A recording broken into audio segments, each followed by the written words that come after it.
आज की खबर ऐसी है, जो मर्जी, चाहे वो न्यूज़ एंकर पढ़ रहा है, चाहे वो कोई एनालिस्ट बयान कर रहा है, चाहे वो कोई यूट्यूबर बता रहा है, वो अपनी हंसी बड़ी मुश्किल से कंट्रोल करता है। पंजाब में नाज़रीन गोबर टैक्स लगा दिया गया जी। नाज़रीन ये संजीदा खबर है और नाज़रीन यकीन करें कि जब हमने ये नोट्स लेते हुए आज के व्लॉग में ये खबर शामिल की तो मुझे फिर एहसास हुआ कि कहीं ये मीम ही ना हो, ये कोई उसी का शरारत ना हो सोशल मीडिया की।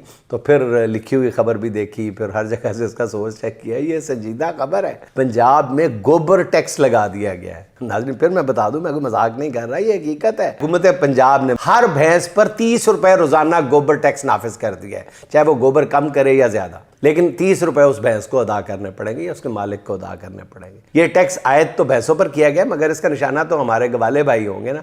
यूं समझ लें कि जिस गवाले के पास 4 भैंसें हैं उस पर तकरीबन 4000 रुपए टैक्स आयद कर दिया गया। मेरे ख्याल में हर भैंस पर बिला तफरीक 30 रुपए रोजाना टैक्स जो है ये ज्यादती है।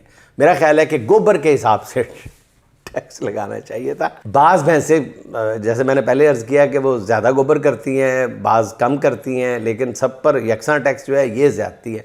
पंजाब का कौमी खजाना भरने के लिए बहरहाल ये अच्छा टैक्स है, तारीफ़ करनी चाहिए, मजाक अपनी जगह। मेरा ख्याल है कि इस टैक्स का दायरा कार बढ़ा देना चाहिए, सिर्फ भैंसों तक ही क्यों मौकूफ़। इस तरह भेड़ बकरियों पर मेंगनी टैक्स लगाया जा सकता है, घोड़े और खच्चरों पर गलीद टैक्स लगाकर कौमी ख़जाने को भरा जा सकता है। इस पर भी ख़जाने में कुछ कमी रह जाए तो पंजाब के हर शहरी पर यौमिया बैतुल खला टैक्स लगाकर भी पंजाब के ख़जाने में रौनक लगाई जा सकती है। लेकिन ये बहरहाल टैक्स बहुत खूब है, ज़बरदस्त है।